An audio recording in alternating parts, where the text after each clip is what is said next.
ఈరోజు మొత్తం మనకి 54 చెక్స్ వచ్చినాయి మండలానికి సంబంధించినవి. చెక్స్ కార్యక్రమానికి లైవ్ రికార్డా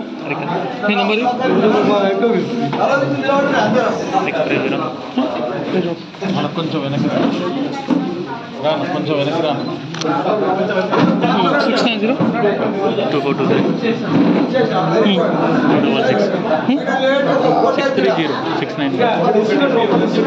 కొంచెం వెనకకుంటే వస్తుంది. కొంచెం వెనక్కి రాను.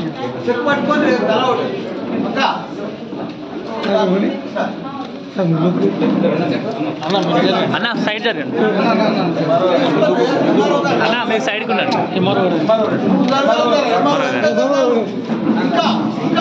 కొంచెం బ్యాక్ తీసుకోండి.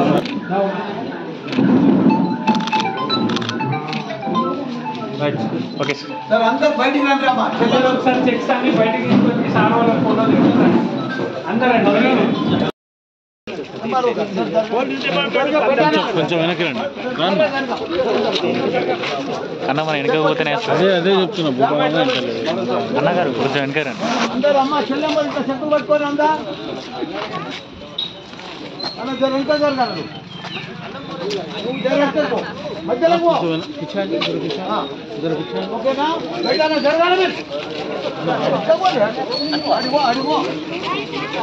కొంచెం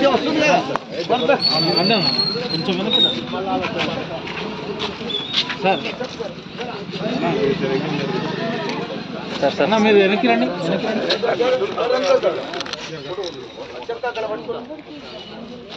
సార్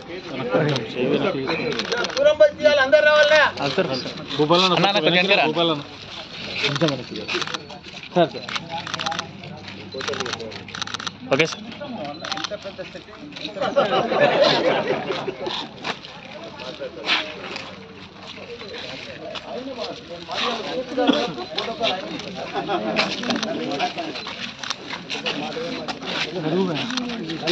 ఎప్పటి చెక్కులు కొత్త అయితే బంగారంతో వస్తాయి, పాత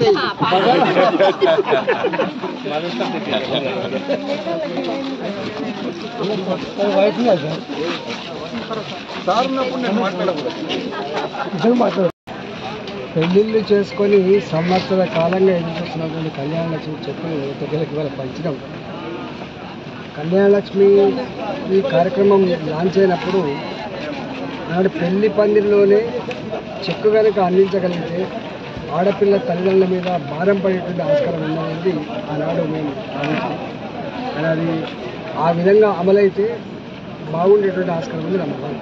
నెంబర్ 2, ఈ కొత్త ప్రభుత్వం ఈ ₹1,00,000 తోడుగా తుల బంగారం ఇస్తామని చెప్పింది కాబట్టి ఆ తుల బంగారం కార్యక్రమాన్ని కూడా అమలు చేస్తే బాగుంటుందని మహిళలంతా కూడా భావిస్తున్నారు.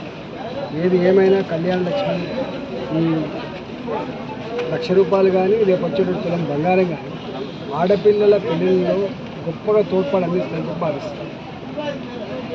వర్షాలతో లక్షల ఎకరాల పంటలు కొట్టుకుపోయి అనేక ఎకరాలలో పంటలు మునిగిపోయి చివరికి భూమి కూడా కోతకు గురై అన్నదాతలంతా కూడా కన్నీళ్లు పెట్టుకునే ఈ సందర్భంలో ప్రభుత్వం తూతూ మంత్రంగా కాకుండా ఆ రైతాంగానికి వెంటనే అసెస్మెంట్ చేసి పంటలు కొట్టుకుపోయిన వాళ్లకు, పంటలు మిగిలిపోయిన వాళ్లకు, భూములు కొట్టుకుపోయిన వాళ్లకు తక్షణమే ఆర్థిక సాయం అందించాలని చెప్పి కోరుతున్నాను.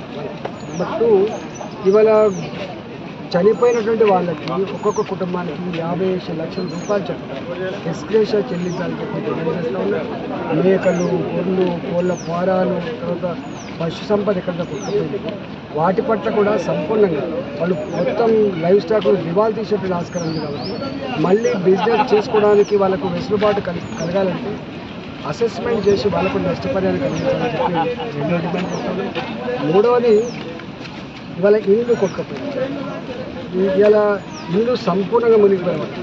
దొంగలు పడతారని ఒక వస్తువు ఉంటే ఒక వస్తువు పోతుంది తప్ప ఇలా మునిగిపోయినటువంటి ఇళ్లలో కట్టుబట్టలతో బయటకు వచ్చింది. కాబట్టి వాటికి తూతూ మంత్రిగా ₹12,000, ₹15,000 ఇచ్చి ఇంత కిరోసిన్, ఇంత బియ్యం ఇచ్చే కార్యక్రమం కాకుండా వాళ్ళ ఇళ్లల్లో ఇలా టీవీలు కాలిపోయినాయి, ఫ్రిడ్జ్లు కాలిపోయినాయి, అనేక రకాల వస్తువులు ఖరాబ్ అయిపోయినాయి కాబట్టి అసెస్మెంట్ చేసి వాళ్ళకు కూడా కుటుంబ పరంగా వాళ్ళ కొంత వెసులుబాటు కల్పించాలని చెప్పి మేము డిమాండ్ చేస్తా ఉన్నాం. అదేవిధంగా ఇవాళ ఎవరి అయితే శాశ్వతంగా ఈ కాలువలలో మునిగిపోయాయో వాగులలో మునిగిపోయాయో వాటిని సర్వే చేయించి వాళ్ళకు దూర ప్రాంతాల్లో ఎక్కడైనా ప్రభుత్వమే ఇల్లు కట్టిస్తే వాళ్ళకు వెసులుబాటు మేము భావిస్తా ఉన్నాం. అదేవిధంగా ఇవాళ ఈ వరదల సందర్భంగా ఎక్కడెక్కడైతే రోడ్డు కొట్టుకుపోయినాయో ఎక్కడెక్కడైతే మొత్తం చెల్లు పడిపోయాయో యుద్ధ ప్రాతిపదికపైన అవన్నీ సమస్యలు పరిశీలించాలని. Thank you sir.